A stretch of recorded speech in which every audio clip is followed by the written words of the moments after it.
untuk bersama-sama membawa isu yang berkaitan dengan satu perkara yang begitu penting, yang begitu mutakhir, yang melibatkan satu kumpulan yang dinamakan 1975. Nama 1975. 1975 ni nampak-nampak macam veteran lah. Kumpulan daripada luar yang telah membuat persembahan di Sepang, di Sepang. Vokalis dia nama Matty Haley. Dia punya vokalis. Hari ini kita ingin bercerita mengenai bagaimana biadabnya seorang vokalis dalam kumpulan yang bernama 1975. Orang luar datang ke negara kita, membuat persembahan dan memburuk-burukkan identiti negara kita, mempersendakan budaya dan adat resam negara kita, mempromosikan satu budaya songsang yang kita tidak boleh terima, yang bercanggah dengan perlembagaan persekutuan, yang bercanggah dengan adat resam ketimuran. Pada 21 hari bulan 7 2023, negara kita telah digempar dengan satu insiden yang dikata telah mencemarkan nama baik Malaysia apabila vokalis utama kumpulan rock British yang dipanggil The 1975. Saya sejujurnya saya cakap, saya tak pernah dengar pun kumpulan ni. Orang kata popular, saya kata tak pernah dengar pun. Kalau kumpulan Scorpion ke, Metallica ke, adalah sikit Guns N' Roses tu adalah juga dengar. Saya pun tak tahulah nak kata kumpulan ni kumpulan popular ke, tak popular ke. Pada saya kumpulan ni adalah kumpulan songsang dan tidak layak dipopularkan. Mereka telah melakukan satu aksi yang tercemar, tidak senonoh, biadab, dengan mencium mulut pemain bass Rock McDonald ketika satu program yang dipanggil Good Vibe Festival 2023 yang berlangsung di Litar Antarabangsa Sepang pada tarikh 21 bulan 7 2023. Dahlah, pada hari itu adalah hari Jumaat, hari yang mulia. Mereka boleh buat. Saya secara peribadi yang tengok video tu secara teliti, dia bukan saja mencium tu satu tindakan untuk memprovokasi adat ketimuran dan cuba untuk memburuk-burukkan kerajaan kita. Ada perkataan dia, perkataan yang di mana dia katakan bahawa dia tak mau sebutlah perkataan politer tu kepada kerajaan. Dia memburuk-burukkan identiti negara kita. Itu adalah satu tindakan provokasi, berkelakuan tidak senonoh, cuba untuk mencabar undang-undang di negara kita yang tidak mengiktiraf budaya LGBT. Saya tengok dalam video dia, dia kata mengapa kerajaan nak tentukan dengan siapa dia nak tidur. Bermaksud dia nak kata dia nak tidur dengan siapa pun boleh. Tidur yang saya masukkan itulah, tuan-tuan faham lah. Sudah tentulah negara kita tidak benarkan perilaku ataupun hubungan seks sesama jenis ataupun dipanggil LGBT. Adakah tindakan dia untuk membuat persembahan dan cuba mempromosikan budaya LGBT dan budaya yang tercemar? Antaranya meludah. Ada ke meludah? Kita nak meludah pun kita cari tempat tertutup, malu kat orang depan orang ramai. Dia ludah atas stage. Dah lah dia ludah atas stage. Dia menggunakan perkataan-perkataan yang tidak budiman. Dia bukan setakat menggunakan perkataan-perkataan tidak budiman, provok pula kepada undang-undang di negara kita yang tidak membenarkan hubungan sesama jantina ataupun dipanggil gay. Apa punya manusia begini yang kita kenapa saya pun tak faham lah, dari banyak-banyak orang ni, kenapalah penganjur nak jemput malakun yang macam ni. Sudah tentulah tindakan vokalis utama yang bernama Matty Healy adalah tindakan yang cuba mempelekehkan undang-undang negara kita pada festival tersebut. Perlakuan yang tidak senonoh dan biadab tersebut melanggar tata budaya tempatan dan tidak menghormati sensitiviti rakyat di negara kita. Isunya di sini, apakah tindakan yang kita boleh lakukan? Ya, benar, saya dapat makluman bahawa ada tindakan yang untuk menyenarai hitamkan kumpulan. Itu bagus, tidak dinafikan, memang perlu disenarai hitam. Manusia-manusia yang pening-pening, hilang akal, minum liquor, minum atas stage di hadapan khalayak ramai, seolah-olah mabuk. Tak tahu mabuk betul ke, mabuk tipu-tipu ke, tak pasti. Sudah tentulah melanggar tata susila, budaya, kesopanan di negara kita Malaysia yang terkenal dengan kesopanan dan kesusilaan. Pada kita, tindakan menyenarai hitamkan kumpulan 1975 ini adalah tindakan yang tidak memadai. Kita sekat dia, memang dia tak mau masuk dah pun. Dia tidak berniat pun nak masuk. Persoalan yang kita nak bincangkan di sini adalah apakah tindakan yang perlu diambil kepada mereka.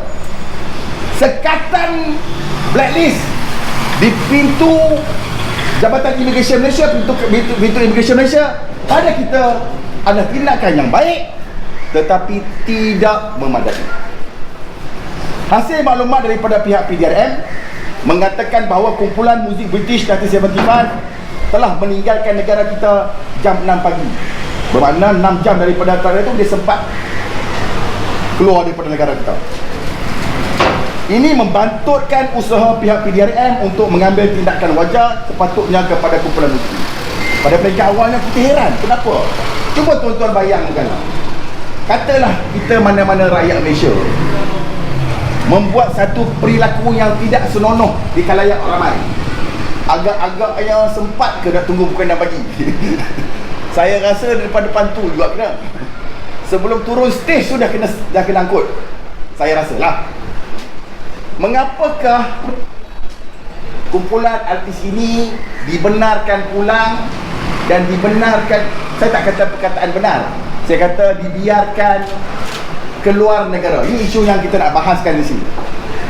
Bagaimana kita daripada NGO terasa sedikit kesal apabila kumpulan British ini dibiarkan keluar negara pada pukul 5.30 pagi pada hari Sabtu. Kita rasa terkilan. Pada kita, seharusnya kumpulan ini ditangkap, disiasat dan dituduh di mahkamah di atas kesalahan-kesalahan yang telah dilakukan. Apakah kesalahan yang telah dilakukan oleh mereka? Seperti mana yang telah dinyatakan oleh pihak polis di Raja Malaysia, kumpulan tersebut boleh disiasat di bawah Seksyen 504 Kanun Kesiasaan kerana mengait dan niat untuk membangkitkan pecah keamanan dengan maksud membangkitkan satu bangkit marah dan menyebabkan pecah keamanan awam. Dan kesalahan ini boleh dikenakan hukuman penjara selama 2 tahun atau denda atau kedua-duanya sekali. Ini seksyen yang pertama, 504 Kanun Kesiasaan. Yang kedua, mereka juga boleh disiasat di bawah Seksyen 509, yang mana perkataan atau isyarat yang dimaksudkan mengaitkan kehormatan seseorang. Apabila mana-mana orang mengaitkan kehormatan seseorang, menyebut ataupun perkataan ataupun membuat apa-apa isyarat yang mengganggu kesantunan seseorang, hendaklah diseksa dengan penjara boleh sampai 5 tahun atau denda atau kedua-duanya sekali. Ini provision undang-undang yang kedua di bawah kanun kesiasaan, di bawah section 509 kanun kesiasaan. Tadi kita cakap mengenai 504, yang kedua 509. Ni ada dua kesalahan ni. Tunggu dulu belum habis lagi. Kita ada kesalahan yang ketiga. Di bawah section 377B kanun kesiasaan, yang mengatakan bahawa kanun di mana berlakunya melakukan satu kelakuan yang tidak senonoh, melakukan perbuatan kelucahan yang melampau. Cium sama lelaki tak lucah ke? Lucah tak lucah? Memang bukan badan saya, bukan sekadar lucah, kelucahan yang melampau. Saya tengok geli. Saya tengok dengan berjanggut dia boleh cium tu. Saya rasa bulu rumah naik tau. Jangan saya fall betul. Hilang selera makan. Faham tak? Hilang kita punya selera makan. Tengok tu kan, dilakukan di hadapan orang awam. Apa punya gila punya kerja dia buat kat sini ni, saya pun tak faham. Ini bukan lucah yang sipi-sipi tau. Ini kelucahan yang melampau, ekstrim obscene. Dan sekiranya disiasat dan sabit kesalahan, mereka boleh dikenakan hukuman penjara selama 2 tahun. Kita ada 3 provision undang-undang. Saya pun heran ni, undang banyak ni. 504 pun boleh kena, 509 pun boleh kena, 377D boleh kena. Saya anggap adalah satu tindakan tangkapan riman. Tak banyak pun Tan Sri, dapat 2 hari pun jadilah. Dapat 2 hari pun kita rasa terubat sikit kan. Pasal apa? Sebab dia buat tu di hadapan orang awam. Kalau dia buat di sembunyi-sembunyi tu, kita tak boleh kata apa-apa lah, tak nampak. Tapi dia buat di hadapan orang ramai. Kemudian pula orang bersorak, saya pun tak tahu orang sorak sokong ke, orang sorak marah ke, saya tak pasti. Kemudian dia provoke pula kerajaan kita, dia provoke pula sistem perundangan kita. Takkanlah tak boleh dapat 2 hari.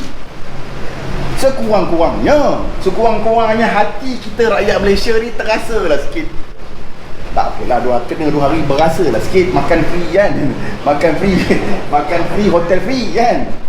Tapi ni dia sempat lagi. Saya tak salahkan pihak PDRM, dan saya tak salahkan PDRM, sebab Datuk Seri Ayub Khan telah memberikan jawapan bahawa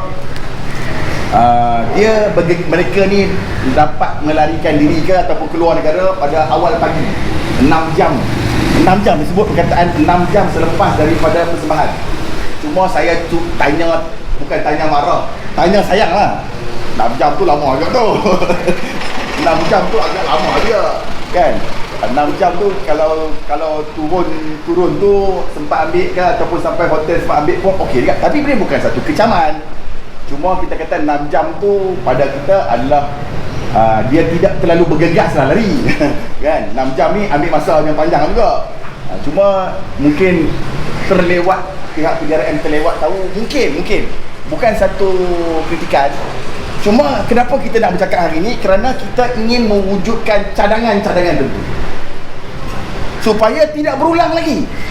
Kita ingin memberikan cadangan yang konstruktif supaya perkara-perkara ini tidak berulang. Kita mengucapkan ribuan terima kasih kepada pihak PDRM, kerana pada kita apabila PDRM Datuk Seri Ayub Khan telah mengeluarkan kenyataan itu, sedikit sebanyak meredakan sikit lah. Kerana dia kata dah lari, kalau tak lari mungkin dah kena tangkap dan kena siasat dan kena tuduh. Tapi disebabkan dia dah lari, dah keluar daripada negara kita. Cuma cadangan kita, ni yang penting, ni kita nak highlight kan, ni perkataan kita nak highlight. Pihak MHO dan rakan-rakan NGO ingin mencadangkan supaya diwujudkan satu pasukan petugas khas di kalangan agensi penguatkuasaan seperti polis ataupun agensi-agensi lain seperti immigration untuk memantau persembahan artis luar dan mengambil tindakan yang pantas. Tindakan pantas ni tindakan yang kurang daripada 6 jam lah kan. Lepas berlaku satu-satu perkara yang tak baik tu, sebelum dengan segeranya tindakan pantas dapat diambil. Antara tindakan pantas yang dapat diambil adalah tangkap, siasat dan jika sabit kesalahan, ada kes, ada merit kes, dan tuduh di mahkamah. Kita ingin mencadangkan supaya pada masa yang akan datang, ini kita cakap mengenai masa yang akan datang, benda yang dah jadi, dah jadilah. Kita nak buat macam mana? Nak tangkap dia dekat luar negara, nak buat macam seperti yang telah dijelaskan oleh DIG, mengatakan bahawa untuk nak gunakan Interpol, kesalahan tu berlaku di Malaysia. Agak sukar untuk menggunakan. Mungkin mereka akan perbincangan di antara kerajaan dengan kerajaan atau polis dengan polis Britain. Mungkin ada satu solusi lah untuk nak extradite dia pulang balik ke Malaysia untuk menjalani siasatan dan juga pertuduhan. Itu pun dengan izin daripada pihak kerajaan British lah. Cuma isunya pada masa-masa akan datang, kita ingin mencadangkan kepada agensi siasatan, kepada pihak kerajaan, sekiranya ada mana-mana program ataupun persembahan artis-artis yang kita anggap berisiko, kita nak anggap risiko pun tak pasti, patutnya Puspal lah selaku badan yang melakukan semakan sama ada individu ni patut atau tidak patut untuk diletakkan, dibenarkan membuat persembahan atau tidak. Sepatutnya perlu ada tapisan yang lebih ketara. Saya percaya walau macam mana kita buat tapisan pun, walau macam mana garis panduan yang dibuat oleh Puspal, tetap akan ada pihak yang tidak mematuhi garis panduan.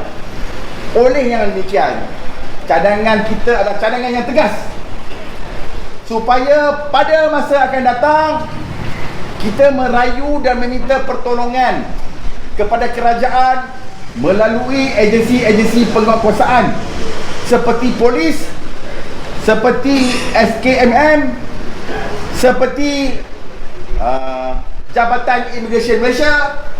Tolonglah untuk tempatkan petugas-petugas khas ataupun pegawai-pegawai khas dalam program-program persembahan ini, supaya tindakan pantas dapat diambil kepada mana-mana artis luar yang tidak mematuhi garis panduan yang ditetapkan oleh Puspal, seperti berkelakuan tidak senonoh, seperti memburuk-burukkan negara, seperti mempromosikan budaya songsang seperti LGBT dan lain-lain. Kita tidak mahu budaya-budaya sesat, budaya-budaya songsang, artis-artis luar negara cuba untuk merosakkan akal fikir anak muda kita, menyebabkan otak mereka korup, minda mereka rosak kerana disajikan dengan persembahan-persembahan liar yang tidak senonoh, bertentangan dengan mana-mana agama. Walaupun kita menghormati prinsip hak asasi kebebasan seperti mana yang dinyatakan oleh artikel 10 Perlembagaan Persekutuan, negara kita mempunyai limitasi terhadap hak asasi. Benar, kita perlu menghormati hak asasi, tetapi hak asasi kita bukanlah hak asasi berteraskan negara barat. Sebaliknya, hak asasi di negara kita berteraskan Perlembagaan Persekutuan, berteraskan rukun negara, adat, kesopanan dan kesusilaan. Saya percaya tidak ada mana-mana agama dalam dunia ini yang membenarkan hubungan seks sesama jenis. Tak kira lah agama Kristian ke, agama Buddha ke, agama Hindu ke, agama Islam ke, semuanya menolak perkara-perkara pelik dan songsang ini. Dan bagaimana mereka boleh buat ini? Ini merupakan pada kita, kejadian ini merupakan tamparan hebat pada kita. Seolah-olah kena penampar muka kita terasa. Tamparan hebat kepada kita. Kalaulah tidak ada perasaan, kalaulah tidak ada perasaan rasa sedih dan rasa marah, sesuatu telah menjadi masalah kepada negara kita. Kalaulah ada mana-mana orang yang bercakap, tak apalah, orang ini mempunyai masalah dari sudut agama, ada masalah dari sudut memahami jati diri, moral, ada masalah dari sudut moral, Kerana teras negara kita adalah mempertahankan agama. Itu berada di dalam rukun negara, kepercayaan kepada Tuhan. Mana-mana orang yang mempercaya pada Tuhan, mempercayai agama, tidak sama sekali akan bertoleransi. Saya percaya bahawa kumpulan ini cuba untuk merosakkan negara kita sedikit demi sedikit. Kadang-kadang dia cuba bawa bendera pelangi tu, nak tunjuk-tunjuk. Dia cuba sikit-sikit. Dia try, orang kata try. Dia try tu je. Dia try tak tahu pasal apa. Kita ni tak mau orang. Walaupun kita geram, kita masih menggunakan undang-undang. Tak apa kita duduk sebelah Tan Sri pula, kan? Kita berkawan duduk dengan Tan Sri, terpaksalah. Kenalah jadi baik, kan? Tetapi dia maulah mencabar kita. Jadi kita mengharap kepada agensi penguatkuasaan, khususnya PDRM, yang kita hormati, yang kita sanjungi, yang kita letakkan kepercayaan dan amanah. Tolonglah negara kita ini dengan cara menjaga keselamatan negara kita ini dengan tidak membenarkan mana-mana budaya gila dan hilang akal berada dalam negara kita. Tolonglah lakukan sesuatu menggunakan saluran undang-undang. Jangan lakukan satu perkara yang menyalahi undang-undang. Gunakan undang. Kita dah ada undang-undang. Seksyen 504 ada, Seksyen 509 ada, Seksyen 377D ada. Kita patut gunakan dan kita patut siasat dan tuduh biar seluruh dunia nampak bagaimana orang yang mempromosikan LGBT di negara kita disiasat dan dituduh. Pada waktu itu barulah orang akan hormat negara kita, kerana orang nampak Malaysia adalah negara yang benar-benar mempunyai prinsip. Negara berprinsip. Orang menghormati kita apabila kita mempunyai prinsip kita. Kalau kita dilihat tidak mempunyai prinsip, kita sama seperti negara luar. Kita perlu pertahankan adat resam nenek moyang kita. Kita perlu pertahankan agama kita dengan tidak membenarkan penggila-penggila yang ada ni melakukan kerosakan, merosakkan budaya kita. Gunakan undang-undang, siasat, tangkap dan tuduh pada masa akan datang. Wujudkan petugas khas untuk memantau. Dan saya ingin memberikan saranan kepada Puspal. Tolonglah untuk kaji dulu sebarang kemasukan artis-artis.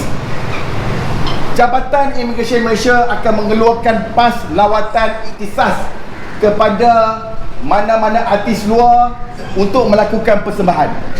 Jabatan Imigresen Malaysia hanya akan mengeluarkan pas dengan sokongan daripada Puspal.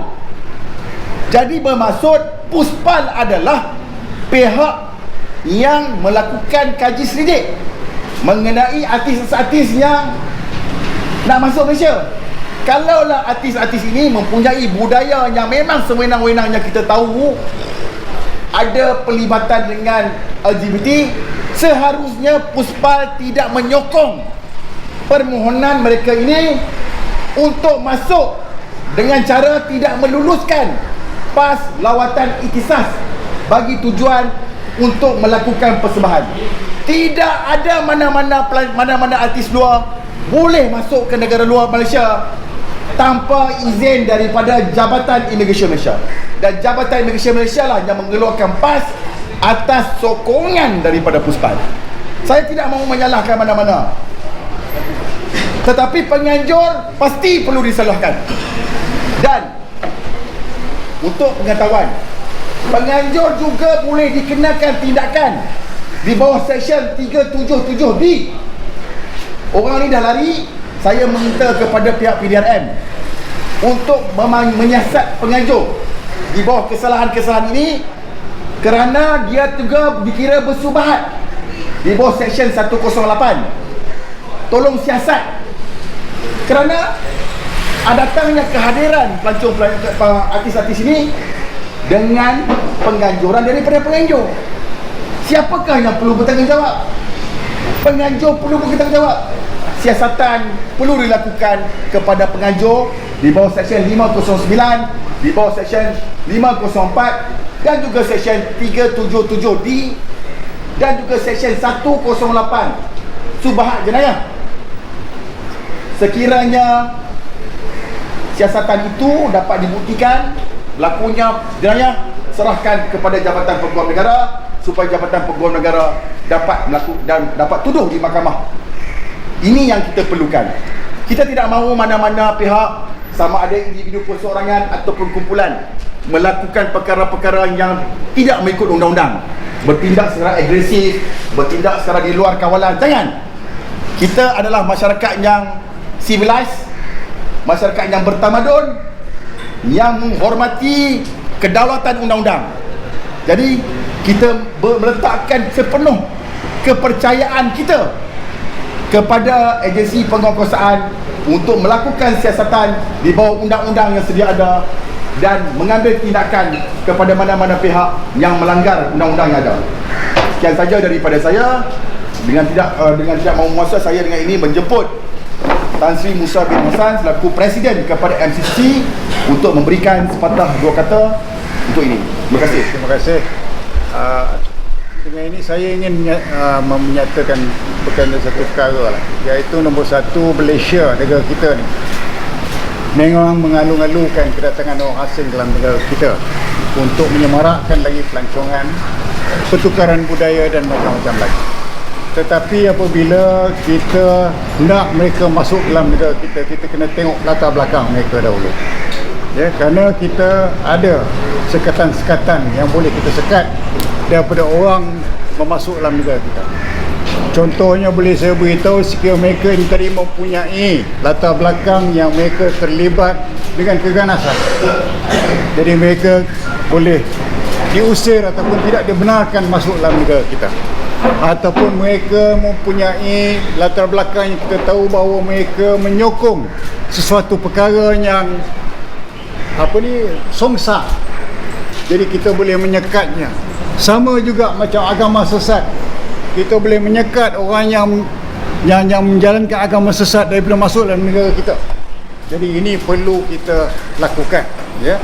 Jadi pihak kerajaan ataupun kementerian-kementerian yang mempunyai kaitan dengan kemasukan budaya-budaya dalam negara ini untuk menyemarakkan lagi kemasukan orang asing dalam negara kita dan pelancongan, untuk melihat latar belakang mereka ini tadi. Bukan sahaja membenarkan mereka masuk sewenang-wenangnya dan kemudian tidak menghormati undang-undang negara kita, mencabar kerajaan yang menjalankan pelaksanaan undang-undang ini tadi. Jadi itu adalah satu perkara yang saya kata tiadab ataupun kurang ajar, kerana tidak menghormati undang-undang dan juga tidak menghormati adab dan juga kesopanan kita punya rakyat Malaysia di sini. Itu penting. Yang kedua, saya juga heran kerana tindakan ni tadi tak dapat dilakukan dengan cepat kerana mereka telah balik awal. Jadi ingin saya bangkitkan dan maklumkan kepada rakyat Malaysia bahawa untuk pihak polis bertindak awal, dia mesti ada first information report ataupun maklumat pertama. Jadi maklumat pertama ni, siapa-siapa orang awam boleh buat report.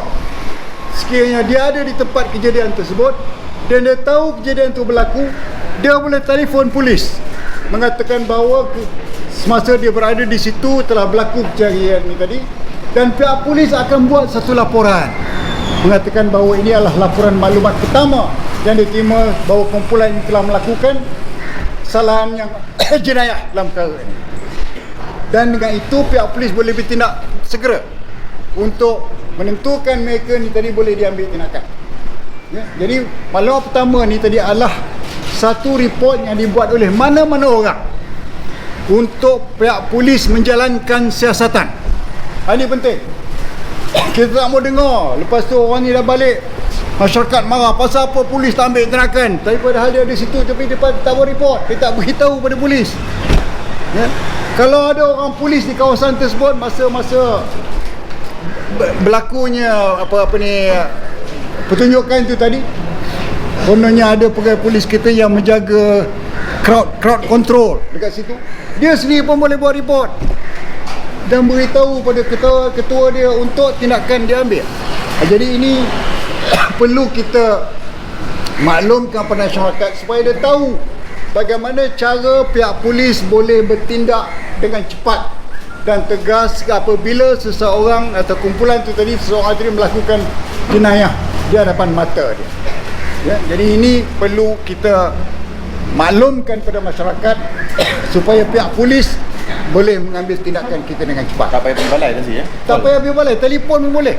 Kerana apabila telefon dia balai polis, pegawai yang terima maklumat ni tadi akan buat report dan akan maklumkan kepada ketua dia untuk tindakan dia ambil. Jadi itu cara untuk mempercepatkan sesuatu tindakan tu tadi. Seperti mana yang telah dimaklumkan kepada oleh MHO apa tu Datuk Syam, memang ini adalah kesalahan yang telah dilakukan. Tetapi kalau kita ingin extradite ataupun membawa balik dia ke sini untuk menghadapi pertuduhan, dia mesti ada juga undang-undang yang sama di negara dia. Tapi kalau undang-undang tu tadi di negara dia tak ada menjadi kesalahan, susah kita nak bawa balik dia ke sini. Ya, itu konsep berkaitan dengan extradition. Ya, di mana kesalahan tu tadi adalah juga satu kesalahan di negara dia.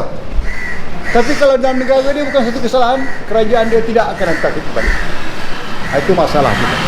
Jadi di sini saya berharap ini adalah satu tauladan yang telah kita hadapi.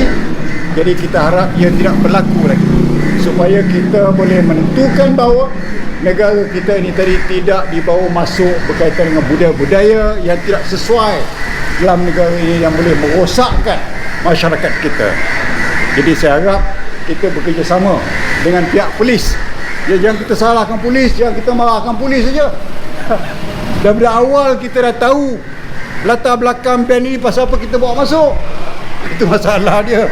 Ya, jadi kita jangan salahkan pasukan polis saja, kerana polis ni tadi akan mengambil tindakan sekiranya ada report dibuat dengan cepat dan dia akan bertindak dengan cepat, insya-Allah. Ya, jadi itu adalah saya punya pandangan dalam perkara ini. Terima kasih.